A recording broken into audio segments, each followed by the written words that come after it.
let's go to the defensive front because two monsters have to be replaced. Aiden Hutchinson, of course, Heisman finalist, David Ajabo as well.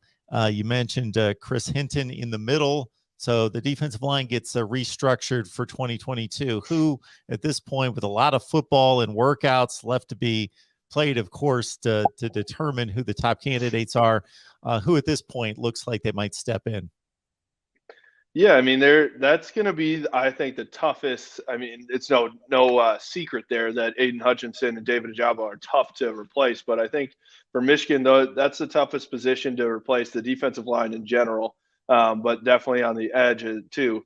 The reason more so is not because they have a lack of talent that are up and coming, but just nobody's had experience. Aiden Hutchinson was there for 4 years. David Ajabo has been there for 3. So, you just don't have guys that have a ton of experience at that position now. So, but when you look at it, you've got some guys that are coming up. I'll be honest, some of these guys, I don't for sure know if they're coming back or not.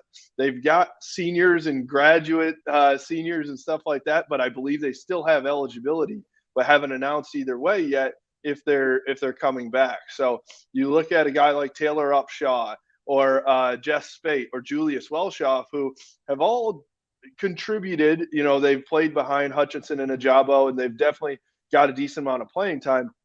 They could possibly come back and help their, those are guys that are good. They just weren't number 1 pick good.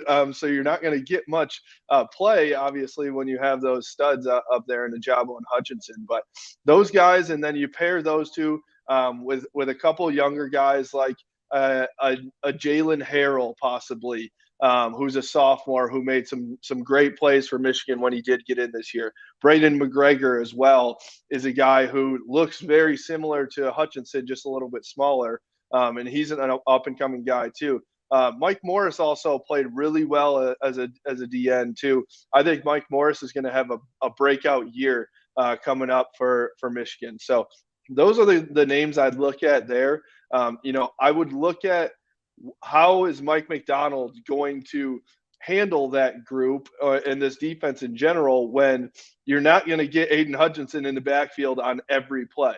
You might have to, make some compromises in some other position groups because you can't rely on this position group being so dominant all the time.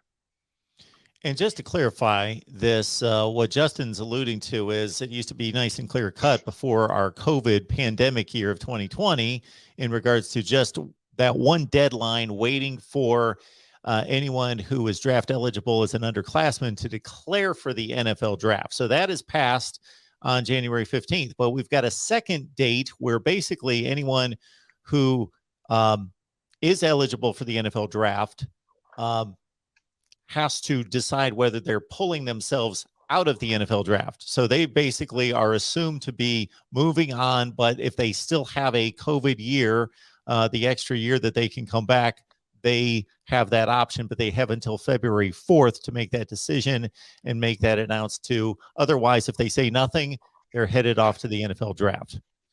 So that's where we stand there.